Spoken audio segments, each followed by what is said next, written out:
Selamat malam Bapak, Ibu, Saudara-saudari sekalian. Terimalah salam Dhamma dan Namo Buddhaya. Bapak, Ibu sekalian, malam ini saya memilih topik untuk di-sharingkan adalah tentang kesehatan.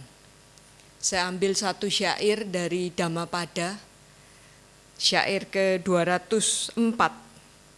Saya ambil satu baris yang pertama yang mengatakan bahwa kesehatan itu adalah keuntungan yang paling besar, keuntungan paling besar. Jadi kalau malam ini kita masih bisa berkumpul di wihara, berarti kita semua sehat ya. Berarti kita punya keuntungan yang paling besar sekarang ini. Kenapa saya pilih topik kesehatan ini? Karena saya rasa beberapa bulan terakhir saya banyak melihat orang-orang yang tidak sehat. Saya banyak mendengar, mendampingi, menemani orang-orang yang dalam kondisi tidak sehat. Yang paling menyentuh adalah kalau yang sakit itu adalah anak kecil. Kebetulan saya punya teman yang punya putri, anaknya baru kelas 1 SD. Dan baru beberapa bulan lalu dideteksi bahwa anak ini punya tumor di otak bagian tengah. Jadi memang sebelum akhirnya vonis ini jatuh, itu sudah terlihat beberapa gejala. Kami atau mamahnya yang sering konsultasi ngobrol dengan saya, kami nggak menganggap itu sesuatu yang aneh. Karena kadangkala memang ada kasus ya, anak-anak yang peka dengan suara keras. Jadi anak ini enggak tahan dengan suara keras. Kalau misalnya dia dekat ruangan yang sedang dibangun, kemudian dia akan tutup telinga bilang enggak kuat di sini karena suaranya keras sekali. Anak ini tidak pernah mengeluh, pusing juga enggak. Sampai akhirnya dibawa ke rumah sakit itu karena HB-nya yang turun terus. Jadi bukan karena keluhan pusing atau apa, HB-nya turun terus, dibawa ke rumah sakit, dipikir si anak ini stres. Karena eyang putrinya meninggal. Jadi beberapa tahun sebelumnya eyang putri, di mana eyang putrinya ini dekat sama si anak ini meninggal. Jadi semua diagnosis mengatakan oh anak ini stres, kehilangan orang yang sangat dekat, sangat disayangi. Sampai akhirnya ada dokter anak yang mengatakan, udah kita CT scan aja. Dari sekian banyak, karena anak ini muncul tanda-tanda tidak suka makan itu udah sampai berbulan-bulan. Kesimpulannya, dibawa ke dokter berkali-kali, keluar masuk rumah sakit beberapa kali, semua dokter bilang nggak ada sakit tuh, cuma nggak suka makan, karena nggak suka makan HB turun. Kenapa nggak suka makan? Stres. Akhirnya di rumah sakit terakhir dokter anaknya mengatakan, udah kita CT scan aja. Setelah di CT scan baru ketahuan ada tumor di otak bagian tengah. Dan itu kabar yang sangat mengejutkan, tidak pernah terkirakan.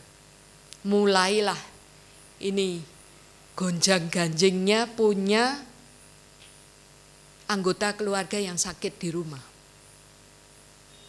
Saya yakin tidak gampang, tapi saya sendiri angkat jempol untuk anak ini. Karena anak ini kalau ditanya yang sakit, yang dirasakan apa nak? Enggak apa-apa. Udah mama nggak usah mikirin aku nggak apa-apa kok. tidak pernah ada keluhan, pusing, sakit. Padahal dokter mengatakan kalau dalam kondisi seperti ini harusnya yang dirasakan adalah nggak karuan, bisa pusing, badannya sakit. Akhirnya kondisi sekarang terakhir kemarin tumornya belum berhasil diangkat. Jadi cuma diambil sedikit contoh untuk menentukan kemo atau obat kemo apa yang bisa dimasukkan. Pertanyaannya kok nggak diambil sekalian, kan udah istilahnya udah terlanjur dibuka, kenapa nggak diangkat? Dokternya bilang kalau sampai tumornya diangkat, itu anak itu akan jadi ya sayuran, cuma bisa diam aja. Karena dokternya menggerakkan pisau mau angkat tumornya, pisaunya ada sensor, tit bunyi sana, gerak ke sini tit, tit. Jadi posisi tumornya ini sedemikian sulit sehingga kalau sampai salah angkat, ini bisa syaraf mata kena, syaraf pendengaran, syaraf bicara, dan syaraf lain. Jadi belum diangkat. Terapi yang ditawarkan adalah kemo atau sinar. Usia 8 tahun ya, SD kelas 1. Dan saya bayangkan, aduh itu kalau jadi ibu rasanya bagaimana, karena harus mendampingi anak yang seperti ini. Mau tidak mau saya merasa harusnya kita merasa bersyukur sekali karena kita sehat. Nggak usah jauh-jauh deh, nggak usah sampai ke tumor, nggak usah sampai ke kanker. Kalau diare itu aja sudah setengah mati ya. Kapan ini sembuh gitu? Rasanya ke kamar mandi bolak-balik udah wah, belum lagi rasa sakitnya.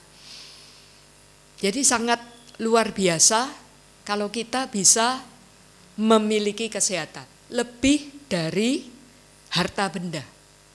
Harta benda bisa habis kalau kita tidak sehat. Seberapapun banyak bisa habis kalau kita tidak sehat. Nah, Bapak Ibu, menurut guru agung kita ada 3 macam penyakit. Yang pertama ini sakit fisik yang tadi saya ceritakan panjang lebar tentang anak yang ada tumornya. Ini sakit fisik. Diare, ini sakit fisik. Sakit fisik ini cenderung lebih mudah diobati. Pergi ke dokter, dapat obat, diminum. Kalau obatnya cocok, sembuh. Jadi yang pertama kita bisa alami adalah sakit fisik. Kemudian yang kedua, selain sakit fisik, ada juga yang namanya sakit mental atau sakit jiwa. Bahkan ada istilahnya orang yang punya sakit mental atau sakit jiwa yang sudah parah gitu ya, ODGJ, orang dengan gangguan jiwa. Orang-orang dengan gangguan jiwa ini mungkin fisiknya sehat loh. Karena saya lihat mereka bisa jalan-jalan, tapi jiwanya yang tidak sehat, mentalnya yang tidak sehat. Kalau diajak ngomong nggak nyambung, mereka jalan-jalan bisa tanpa busana, halusinasi dan yang lainnya. Ini juga bukan suatu kondisi yang kita harapkan terjadi ke diri kita ya. Mama saya itu sejak saya usia 5 tahun terkena ini sakit mental atau sakit jiwa. Skizofrenik kalau istilahnya sekarang, dulu waktu kecil sih nggak kenal istilah-istilah seperti itu. Pokoknya taunya saya punya mamah yang berubah sejak usia 5 tahun. Udah jarang bisa diajak ngobrol. Kalau pas kondisinya bagus bisa komunikasi. Tapi mungkin komunikasinya sekitar 4 jam sehari normal. Yang lainnya itu rumah saya selalu penuh dengan teriakan. Jadi mama saya merasa mendengar orang yang ngata-ngatain dia. Tentu saja ini bukan kondisi yang sekali lagi ingin kita alami. Kemudian sakit yang terakhir, ini para guru meditasi memberi nama sebagai sakit spiritual. Kalau sakit spiritual ini lebih luar biasa lagi, karena fisik sehat, ODGJ tidak, tapi sakit. Kita siapa tahu loh punya penyakit spiritual ini. Siapa yang badannya di sini waktu meditasi tadi, badannya di sini tapi pikirannya sudah kemana-mana. Aduh, lama amat ya meditasinya, kapan selesainya? Tadi ada suara handphone, itu bisa menjadi pemantik, ya sudah selesai. Ternyata, loh kok belum nih? Sudah marah, muncul kebencian, muncul tidak suka, muncul rasa tidak senang, tidak nyaman. Itu yang namanya sakit spiritual.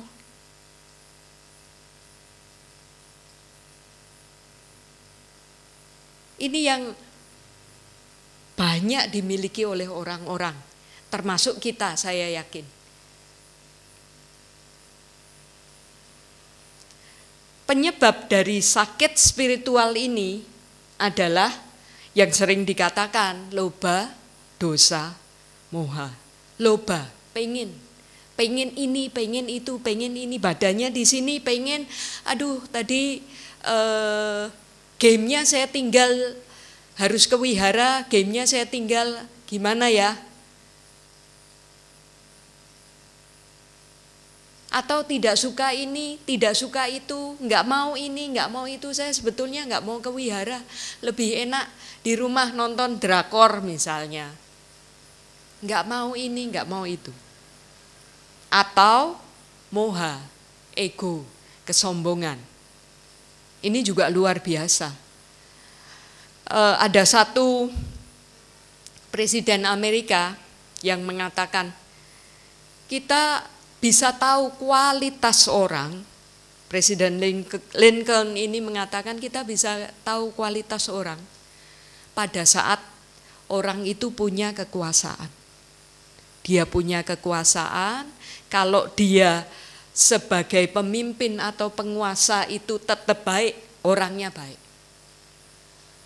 Kalau sebagai pemimpin atau penguasa, begitu pegang kuasa, ternyata dia jahat, dia korupsi, dia menyalahgunakan kekuasaannya, memang kualitasnya tidak bagus. Bukan karena orang diberi kekayaan, orang kaya itu bisa tetap bagus, orang kaya bisa tetap baik. Tapi tes terakhir adalah coba dia diberi kekuasaan. Nah, sakit spiritual ini tadi dikatakan penyebabnya loba, dosa, moha.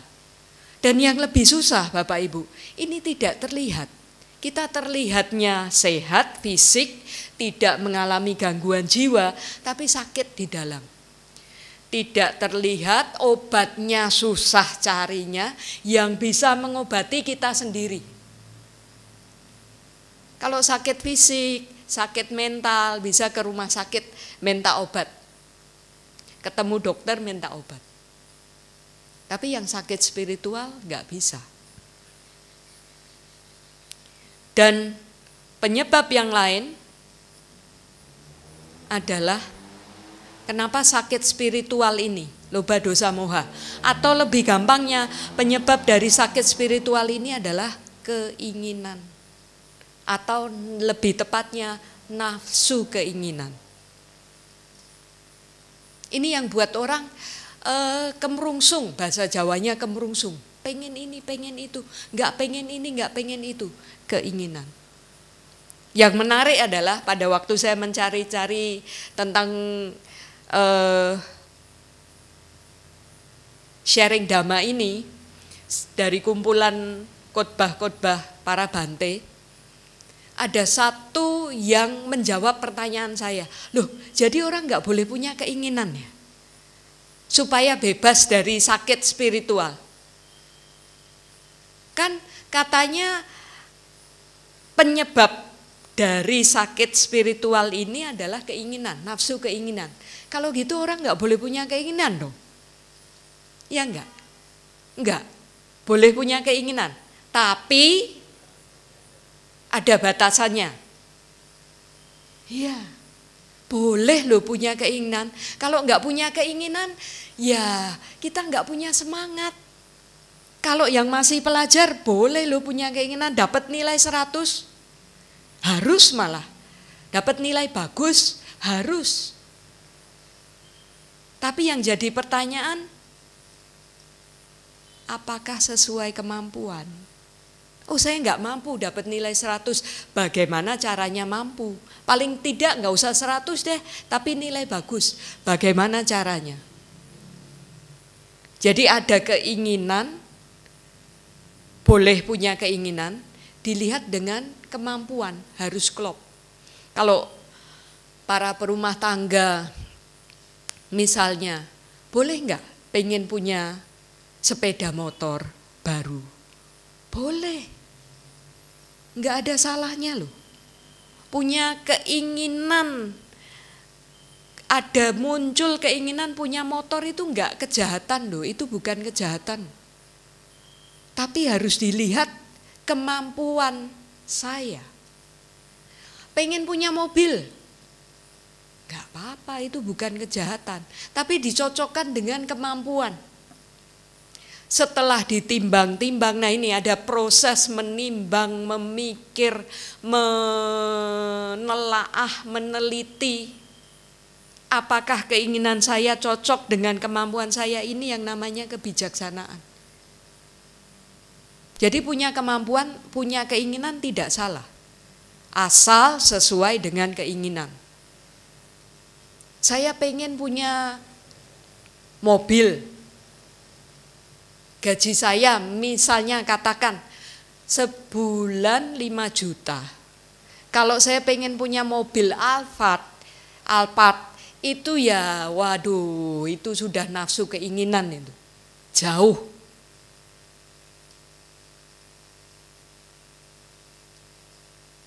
Kalau yang putri-putri, yang ibu-ibu, saya pengen punya cincin berlian, boleh enggak? Boleh loh.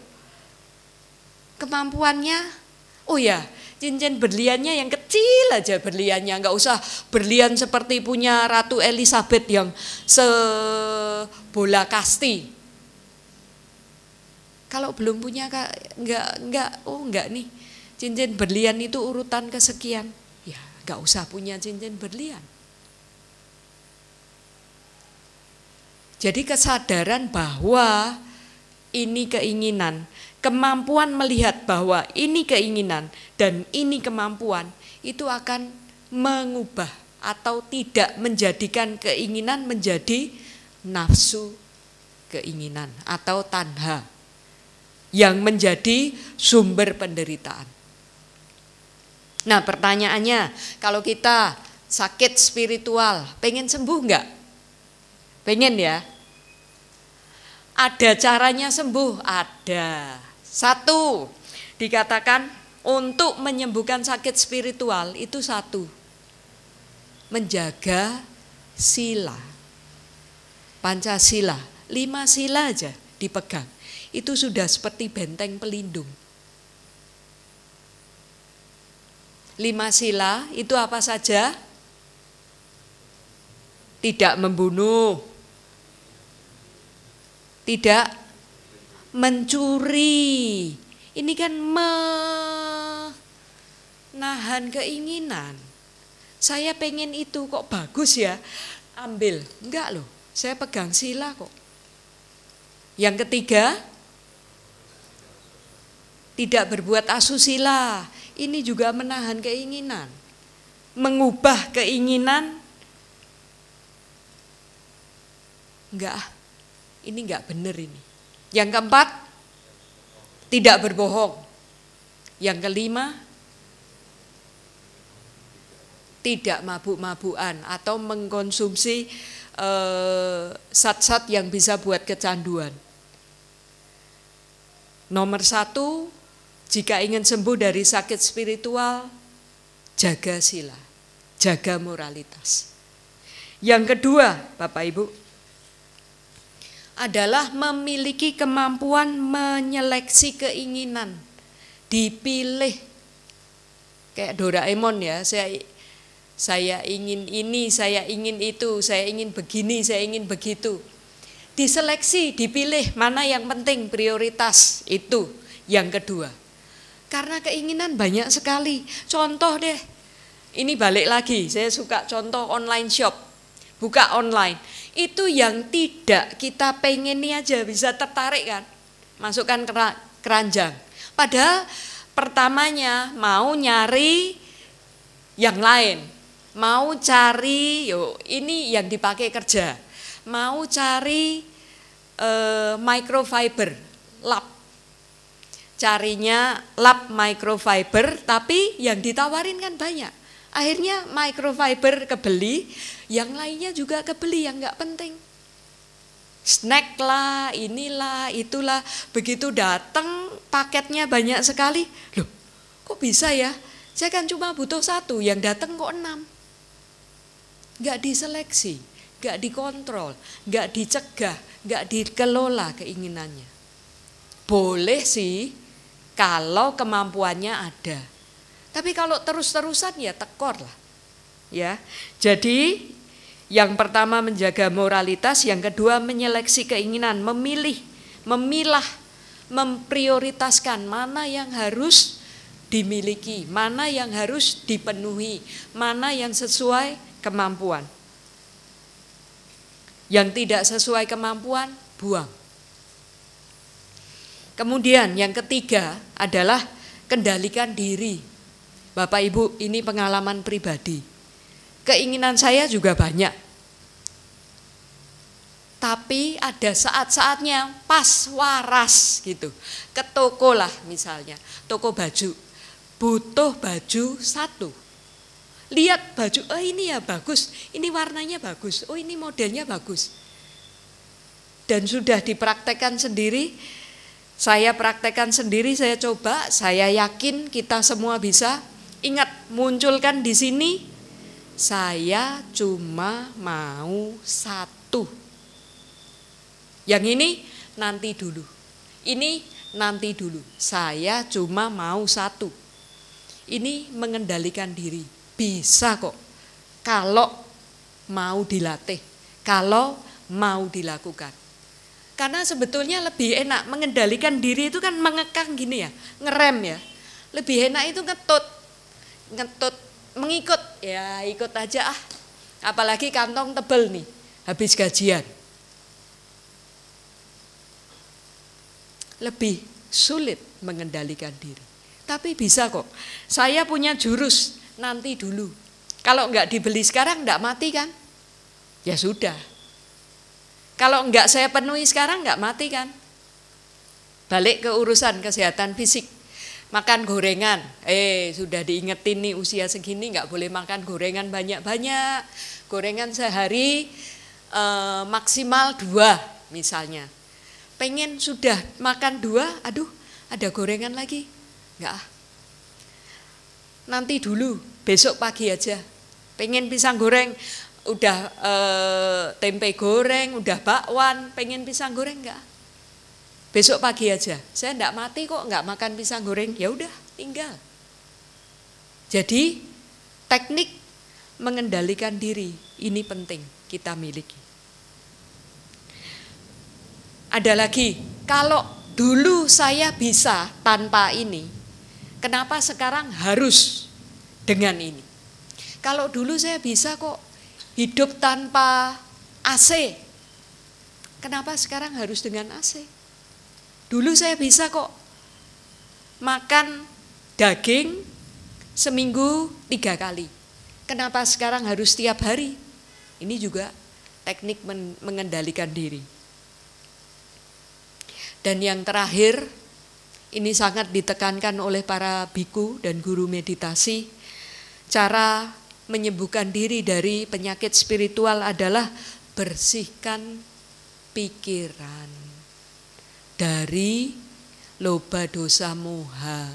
Caranya pergi ke wihara, dengarkan ceramah itu bagus, tapi belum cukup. Apa yang harus dilakukan? Meditasi. Tidak ada cara lain. Ini bukan saya yang bilang loh, ini Bante yang bilang. Karena pada waktu meditasi itu jelas sekali terlihat. Bapak Ibu apalagi ikut meditasi sehari. One day meditation, one day mindfulness, ODM gitu banyak ya praktek one day mindfulness. Latihan sehari, jangankan sehari, 1 jam aja. Itu muncul keinginan kok. Ada dasarnya itu pikiran, ngapain ya saya di sini. Apalagi kalau sehari, apalagi kalau 1 minggu, 10 hari.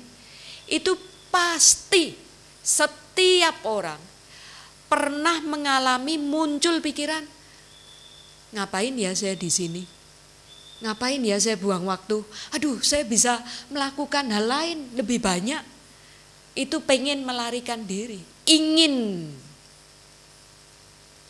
Dengan meditasi kita bisa amatin keinginan muncul, diamatin aja, nggak usah diselamur nggak usah ditutup dengan hal lain. Diamatin aja hilang kok. Betapa sering kita ditipu dengan pikiran kita sendiri. Dan kita ikut, ngetut. Muncul ingin itu. Baru niat, jangankan sudah mulai meditasi. Baru niat, saya mau meditasi 1 jam. Pasang timer. Tahu-tahu ada tik-tong. Beranjak enggak? Ya kalau enggak ada orang di rumah harus beranjak loh. Tapi kalau ada orang di rumah, bukain pintu dulu Padahal ada orang lain di rumah. Enggak jenak. Nah ini yang terakhir ini, melatih pikiran dengan meditasi. Saya paling suka ada Bante yang mengatakan meditasi enggak usah lama-lama kok. Nanti kalau meditasi dianggap harus 1 jam. Enggak mau pikiran kita. Aduh 1 jam, nggak bisa. Tapi ada Bante yang mengatakan 15 menit boleh. Kalau kurang dari 15 menit saya belum pernah dengar. Tapi minimal 15 menit. Punya waktu lebih panjang setengah jam. 15 menit pagi, 15 menit malam. 30 menit dari 24 jam yang kita punya. Itu sedikit loh. Makan, ngobrol aja 1 jam bisa. Ya kan? Enggak kerasa. Jadi kalau kita mengatakan kita semua punya penyakit spiritual dan mau sembuh, itu yang harus dilakukan. Yang pertama adalah menjaga moralitas. Kemudian kedua, menyeleksi keinginan. Dipilah yang sesuai kemampuan, yang benar butuh atau sekedar keinginan. Yang ketiga, mengendalikan pikiran, mengendalikan keinginan. Bisa kok dikendalikan, mengendalikan diri. Jangan katut, jangan ngikut. Ada yang malah jangankan menahan diri, jangankan mengendalikan diri, malah sengaja nyemplung. Jadinya nggak sembuh loh kita. Dan yang terakhir adalah melatih pikiran. Bapak Ibu, kalau kita tidak menyehatkan diri kita dari penyakit spiritual, ini penyakit yang 2 tadi akan kena. penyakit fisik yang namanya psikosomatis karena keinginannya banyak. Istilahnya nafsu besar tenaga kurang, inginnya banyak tapi nggak mampu. Akhirnya muncul penyakit asam lambung lah, darah tinggi lah, kena penyakit fisik. Bisa juga kena ke sakit mental, sakit jiwa, karena nggak mampu mengendalikan pikiran. Tapi kan hidup kita banyak sekali godaan. Iya, godaan banyak Bapak Ibu. Tapi bagaimana kita mengetrik diri supaya kita jadi sehat. Bukan cuma fisik, bukan cuma jiwa, mental, tapi juga secara spiritual. Saya akan tutup sharing dhamma saya dengan sebuah cerita tentang Nasreddin. Ini tokoh yang saya sukai. Nasreddin ini suatu kali diundang ke pesta oleh teman-temannya. Yuk kita pesta, kumpul-kumpul nih, ada acara kumpul-kumpul. Nasreddin diundang. Dan sebagai teman nih Nasreddin suka. Dia datang, tapi karena beranggapan ini pesta dengan teman-teman sendiri, dia datang seadanya. Pakai baju ya baju, nggak perlu dandan, nggak perlu ganti baju yang mewah gitu ya. Dia datang, sampai di pesta temannya di stop, ditolak, dia nggak boleh masuk. Kamu nggak pakai baju yang layak, nggak boleh.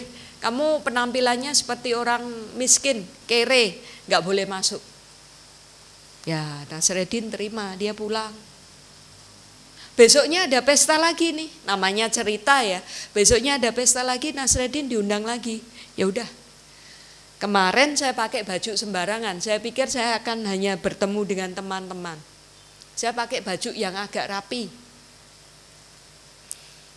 Diterima, pesta dia boleh masuk, dia menikmati makanan, tapi dia dengar suara-suara di samping-sampingnya dia, semua pada ngatain. Oh nggak pantas ya, dia orang miskin lah, dikata-katain, dia nggak sukses, coba lihat bajunya, coba lihat penampilannya, ngata-ngatain Nasreddin. Ya Nasreddin terima aja, pulang dia. Yang ketiga, namanya cerita, diundang pesta lagi nih Nasreddin. Kali ini Nasreddin mengeluarkan semua harta benda yang dia miliki. Dia pakai jubah, karena orang Timur Tengah pakai jubah yang dari benang emas, dijahit dengan benang emas, hiasan benang emas. Dia pakai sorban yang terbagus dengan permata dan yang lain. Pokoknya dia tampil seperti orang kaya. Dia datang, sambutannya luar biasa heboh, luar biasa meriah, diberi tempat duduk yang luar biasa istimewa, makanan disajikan, makanan yang enak-enak. Tapi Nasreddin lihat ini, dia bilang ke jubahnya, dicelupin ke makannya, jubah nih kamu makan nih. Yang diundang kamu bukan saya. Begitu saya datang dengan pakai baju kamu, dengan pakai kamu yang mewah seperti ini, saya disambut luar biasa. Berarti yang diundang kamu kan. Dia suruh jubahnya makan. Dan teman-teman Nasreddin jadi terdiam. Ya. Bapak Ibu, di luar sana banyak loh godaan seperti ini. Kita di mana kita harus tampil wah, tampil cantik, tampil mentereng, keren, semuanya branded. Banyak loh godaan seperti itu. Kalau kita tidak berani tampil, inilah saya, kita akan terlindas, tidak bisa mengendalikan diri terhadap keinginan. Sama seperti itu. Kalau enggak malu, kalau enggak saya bukan kaum sosialita. Kita semakin terbelenggu dalam penyakit spiritual. Semakin tebal, semakin menumpuk. Dan semakin jauh dari kebahagiaan. Mari sama-sama kita berjuang supaya sembuh dari penyakit-penyakit spiritual yang kita miliki. Semoga dengan tekad kita untuk melatih dhamma dalam kehidupan sehari-hari, kita dapat mewujudkan kebahagiaan yang nyata dalam kehidupan ini. Semoga semua makhluk hidup berbahagia.